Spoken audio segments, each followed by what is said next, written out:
Hyvät suomalais-virolaisen kauppakamarin ystävät, arvoisa suurlähettiläs, kalliit kylälliset. Tänään on nyt hetki juhlistaa 30-vuotiaasta kauppakamaria.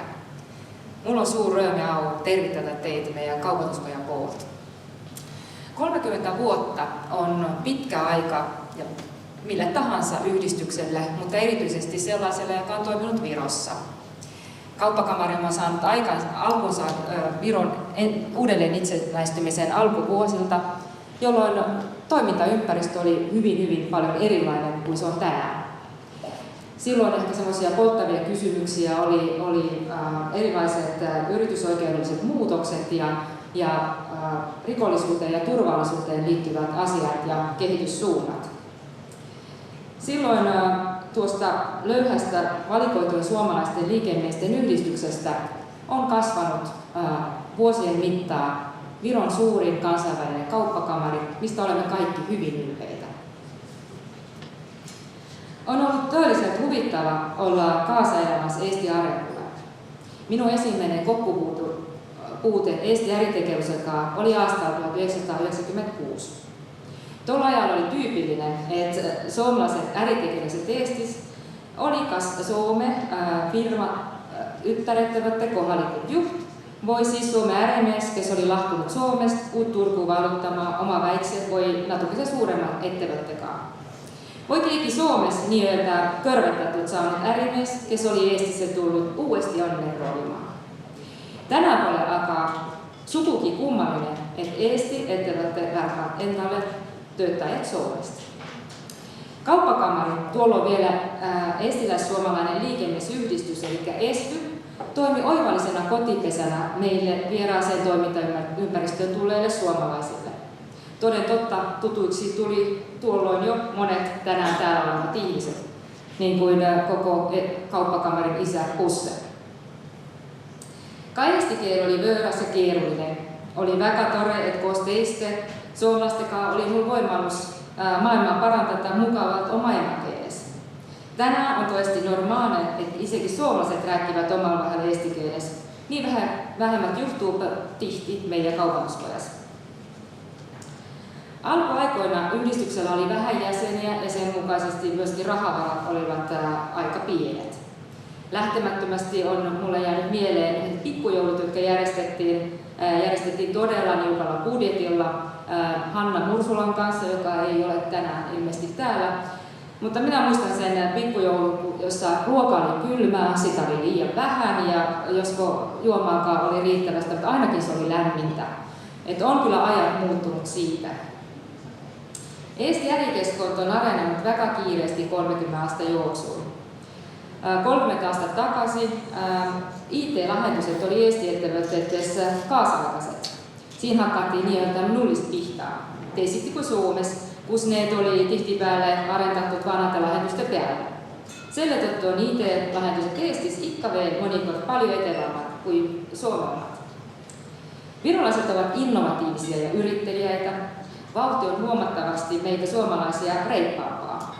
EUn myötä toimintaympäristö Virossa on hyvin samanlainen kuin Suomessa.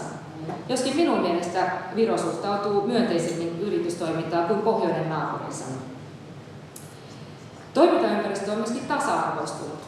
Muistan vuonna 1996, kun aloitin pienen firman toimitusjohtajana, miten hämmentyneitä olivatkaan ne yhteistyökumppanien edustajat, yleensä miehet, jotka tulivat tapaamaan toimitusjohtajaa. Sari nimi ei kertonut heille yhtään mitään, mitä sukupuolta oleva ihminen on vastassa. Ja kun vastassa oli alle 30-vuotias nainen, niin oli kyllä niin silmät pyöreinä ja voin kertoa, että ne tapaamiset olivat hyvin lyhyitä. Tänään on olukort teille, niinkaan meidän kaupatusvojas. Selles pole tänään mitäkin erillistä, alkaa esimerkiksi portaankaan meidän juhatusesimies nainen.